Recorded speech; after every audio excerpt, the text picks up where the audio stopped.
Yang pertama dukung Muhammad Daud, yang kedua Bang Joni alias Abdul Hadi. Abdul Hadi alias Bang Joni.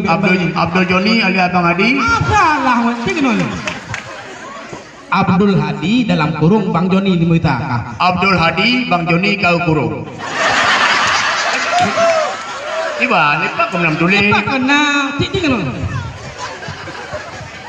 Nomor satu Abdul Hadi dalam kurung Bang Joni itu kau kurung. Tak betul Joni kamu kurung yang bedawa. Epa tak tu. Bedawa. Ya, jadi menyuhana gala anu dukung Muhammad Daud lebih tujuh, notol Muita. Hana gala anu Muita, notol Muita po, nombor tipu. Lemut tipu.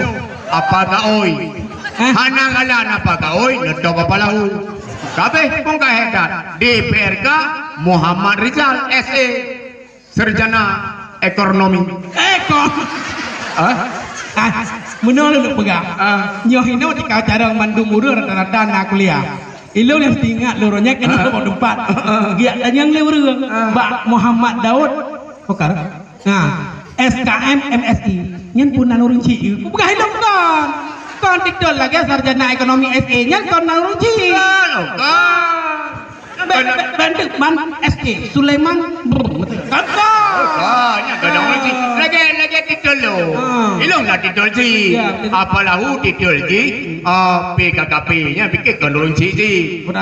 Pekerjaan kuku beri. Jadi jam lagi kalinya kan partai lokal ku menang. Hana pegah partai kok menagot, hana pegah partai dan yang menagot.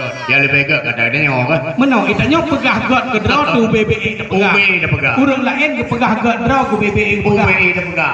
Yang pasti hajat pubrok pe. UBE dah pegah. Karena pakon tak pubrok gok nyanda. UBE dah pegah. Dasya UBE dah pegah. Menya tak pubrok gok dah. Dasya. Pakon dasya karena tak pubrok.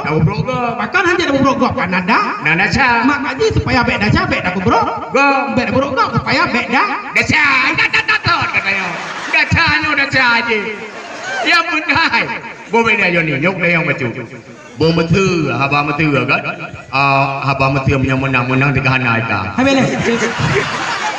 Beo. Kau bertanya dengan dia. Ailihnya na cara long. Nah, rapai dapur. Kau nak kafe en hawaju. Oh ya. Kau nak acaranya dapat dalih ke dia aja. Sayang orang rapai ya. Putra nak pegang. Jadi tanda jin tu menang. Nya lagi enggak kepegah apa urungannya. Nyampe anak kebobot. Utung main lang luang ubila tu. Naga gini. Ikannya lagi tak pegang bahwa anak dan janji tak puas. Leh menang tak tolong yang merumpak long. Tinggal di desa Bandamaten, Kecamatan Bandar Sakti, Luk Temawe. Tanya di rumah Bang Joni, Luk tukang becak. Namanya pengen dijawab kayak kita mohoi. Kudu par merumoi pai kadang. Bandamaten bukan lah. Bandamaten. Oh yang pilih karatira kena maten. Bandar Sakti, Bandamaten kan? Luk partai sira, Luk Maten. Kan? Jadi yang penting kalinya dengan dia